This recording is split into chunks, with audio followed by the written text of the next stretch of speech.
In a world where every thought, every smile, every fleeting feeling seems to demand a witness, some people remain quietly invisible. They scroll without posting, laugh without documenting, live without broadcasting. You might have noticed them, friends, colleagues, strangers, present yet unseen. Or perhaps you are one of them. It's easy to assume that silence online is shyness, indifference, or a lack of confidence.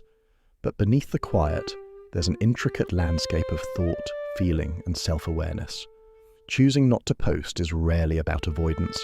It is a subtle, often misunderstood form of freedom.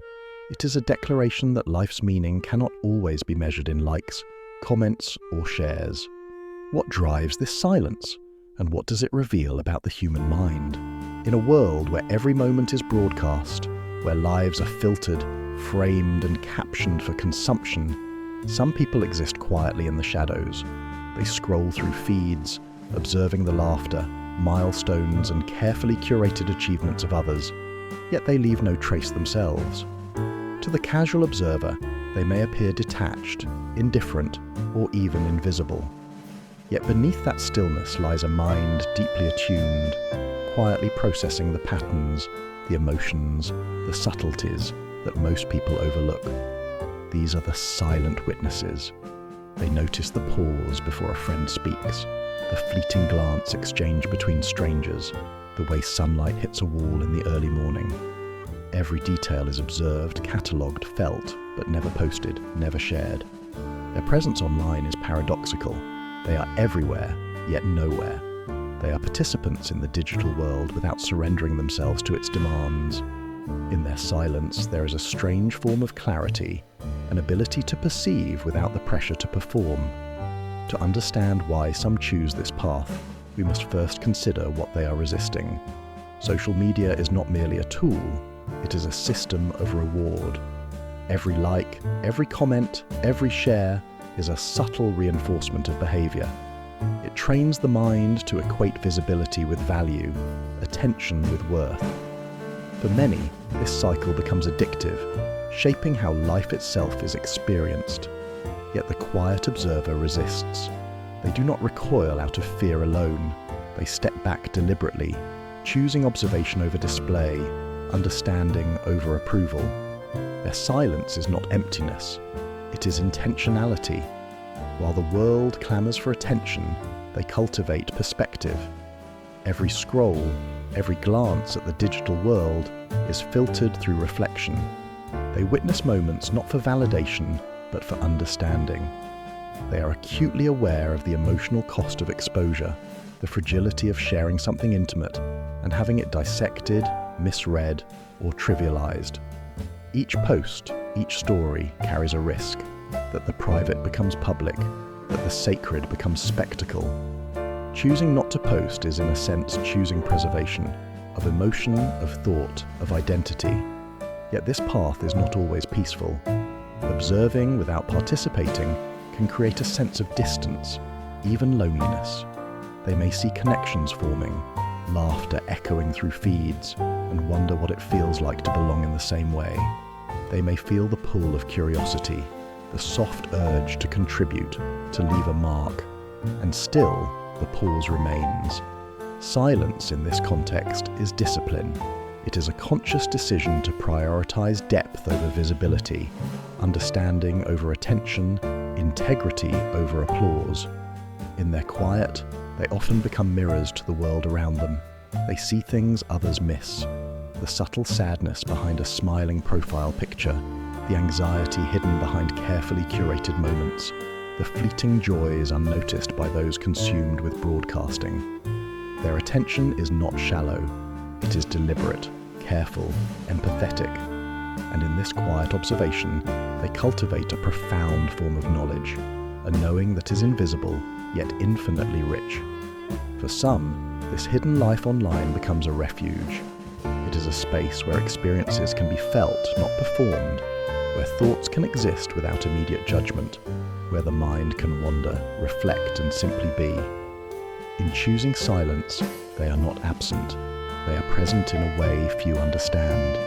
They are living their lives fully just outside the spotlight, and as the digital world continues to roar for attention, their quiet presence becomes a quiet rebellion, a statement that not all meaning is meant to be displayed, that not all life requires witnesses. The choice to remain unseen does not emerge overnight. It grows quietly, like roots stretching beneath the surface, unseen yet vital.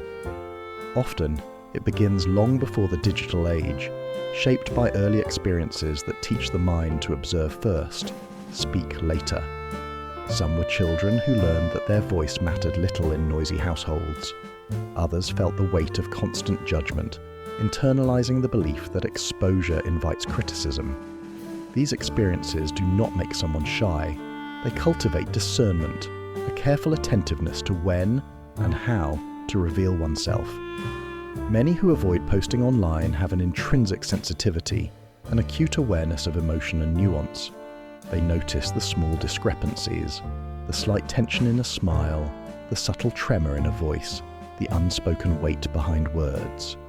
This sensitivity can make the digital world overwhelming. Every post is a microcosm of performance, curated images, carefully chosen words, metrics of approval. For those attuned to the subtleties of life, such performances feel hollow, even exhausting. To share becomes a risk, a form of exposure that might dilute the authenticity of lived experience. Some roots trace back to a desire for privacy, seeded by early lessons in trust. When a child's secrets are shared without consent, when vulnerability is met with ridicule or indifference, the mind learns caution. As adults, these individuals carry an internal radar, finely tuned to the emotional cost of public sharing. Social media, with its global audience and instantaneous judgment, becomes a space where the stakes feel impossibly high. Silence is no longer avoidance. It is protection. A way to guard the fragile essence of self-personality also plays a role. Traits like introversion, introspection, and reflective thinking naturally incline someone to observe before acting. For them, life is experienced internally, not performed externally. The quiet observer is not passive. They are deliberate. Every thought, every feeling, every subtle observation is processed, weighed, and preserved. Posting online, with its pressure for immediacy and spectacle, disrupts this internal rhythm. It demands externalization of what is meant to be internal, a challenge many are unwilling to meet. Early patterns of social learning contribute as well. Some who remain silent learned that the world does not always reward authenticity. Effort and expression often met indifference, while performative noise was celebrated. Over time, they internalize a subtle paradox.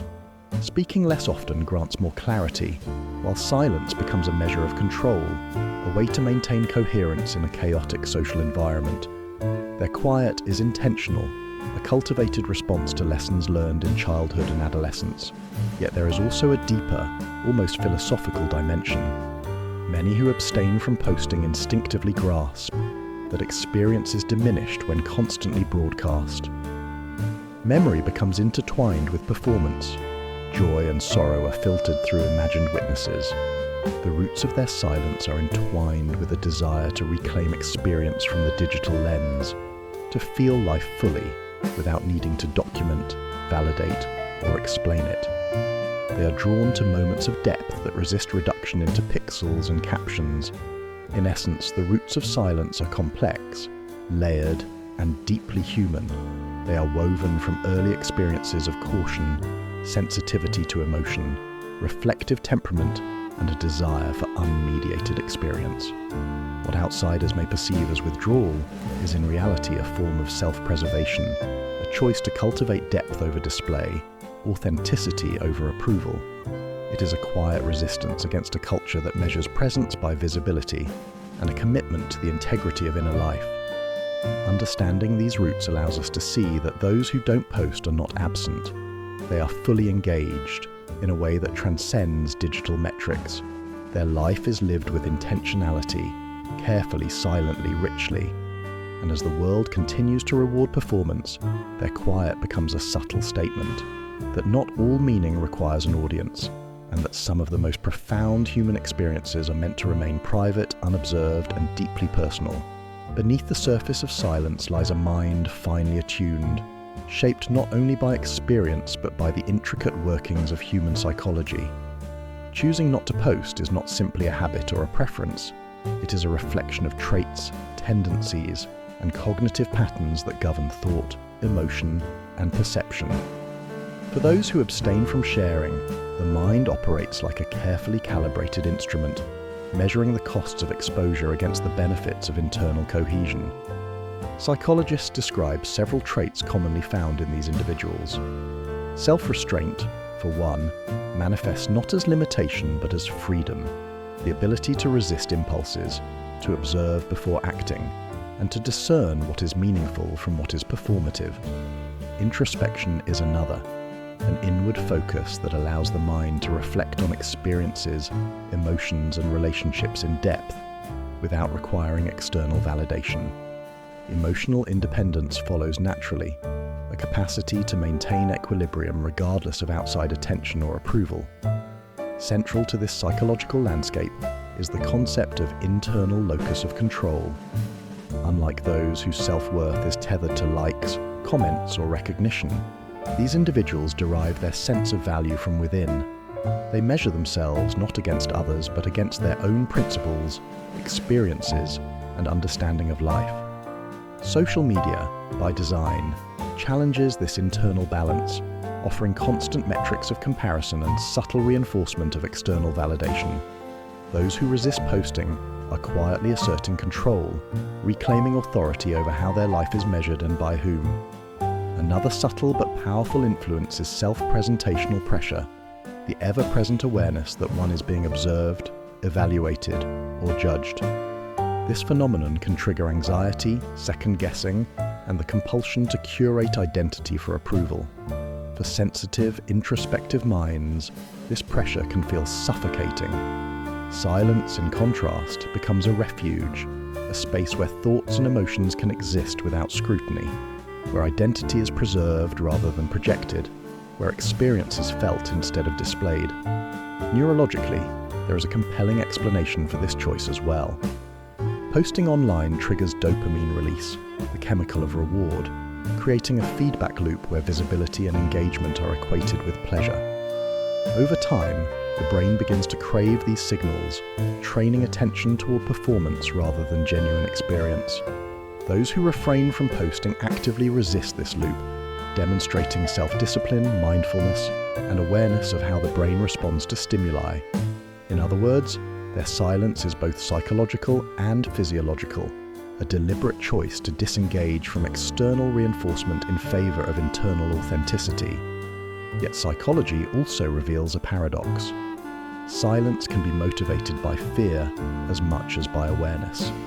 The fear of misjudgment, misunderstanding, or rejection is real, subtle, and often unspoken. Avoiding posts does not always mean contentment.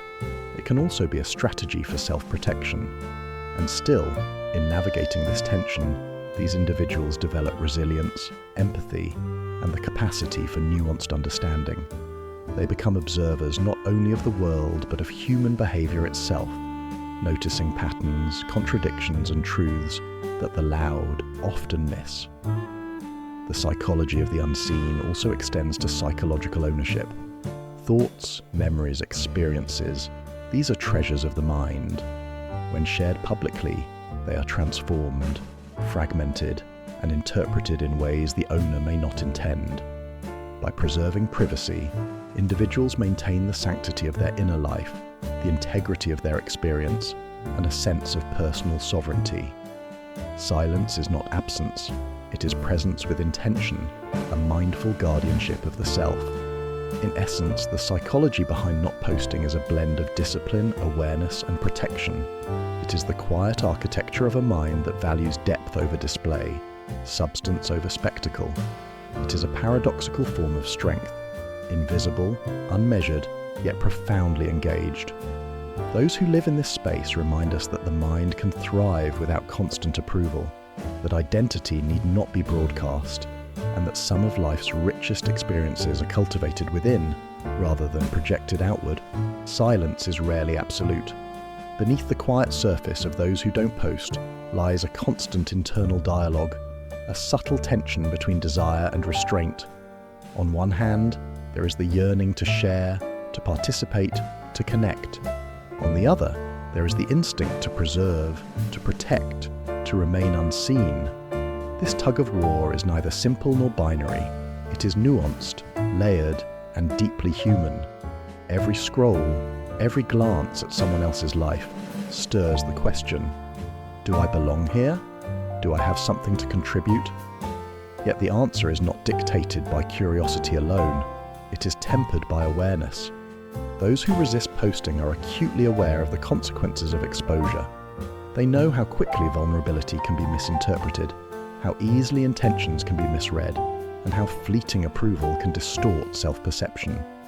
The mind constantly weighs the emotional cost of sharing against the fleeting satisfaction of acknowledgement. For some, the scales tip towards silence, not out of fear of connection, but out of reverence for the inner life. They have learned that not every experience needs an audience, that the most profound moments often gain depth in solitude. And yet, the desire to be seen persists. It surfaces quietly in the form of longing, glances at posts, hesitation to remain entirely silent, or a fleeting impulse to upload an image, a thought, or a confession. Each impulse is met with reflection, a pause where the mind considers, is this expression authentic or merely a performance? Will it honor the experience or dilute it? The tension is not a weakness. It is a sign of discernment, of a consciousness attuned to the fragile interplay between identity, perception, and social expectation. This inner struggle is magnified by the world's insistence on visibility. Social media amplifies comparison, subtly reinforcing the idea that participation equates to relevance. To abstain feels like defiance, even rebellion. The quiet observer senses this pressure and yet resists it, not to withdraw from life, but to engage with it differently. Every decision to remain unseen is a deliberate negotiation between the hunger for connection and the desire for authenticity, between social expectation and personal integrity. Paradoxically, this tug of war fosters depth. In resisting external validation, the mind becomes more attuned to its own signals. Emotions are felt fully, unmediated by anticipated reactions or commentary. Thoughts are processed thoroughly, without the distraction of an audience. Even curiosity becomes reflective rather than impulsive. Every observation is a meditation, every moment of hesitation a form of self-care. In this way, inner conflict is not an obstacle, but a crucible where emotional intelligence, resilience, and self-awareness are forged. Yet, the struggle is not purely psychological, it is visceral. There is an ache in wanting to belong, a subtle loneliness in abstaining from shared spaces, a quiet tension between intimacy and privacy. The mind navigates these waters carefully, balancing the human need for connection with the equally essential need for sanctuary. Those who remain unseen do so not to isolate themselves, but to safeguard their interior life, cultivating a private realm where thought, feeling, and presence can flourish unobserved. In the end, this tug of war is emblematic of a larger truth. To exist authentically in a world obsessed with display is to constantly negotiate between self-expression and self-preservation. It is to walk the fine line between visibility and invisibility, between presence and performance. And in that delicate balance, the quiet observer discovers something rare, a sense of self unshaken by the tides of attention, a life lived fully without the need to prove it, and a freedom born from choosing what, when, and how to share, if at all. And so, the choice to remain unseen is not emptiness. It is a quiet act of self-preservation, a gentle reclamation of presence in a world that constantly demands performance. Those who resist posting navigate a complex inner landscape, curiosity, fear, awareness, and longing, all intertwined. Their silence is not withdrawal, but depth. It is the freedom to feel fully, to think deeply, and to live authentically without constant validation. In observing without sharing, and feeling without broadcasting, they discover what many never do. that life's richest moments often unfold in private, untouched by judgment or expectation. And in that space they reclaim themselves, one quiet, unshared moment at a time. Their presence is subtle, yet profound. Their invisibility is not absence. It is a mirror, reflecting a truth the world often forgets, that to exist fully one does not need an audience.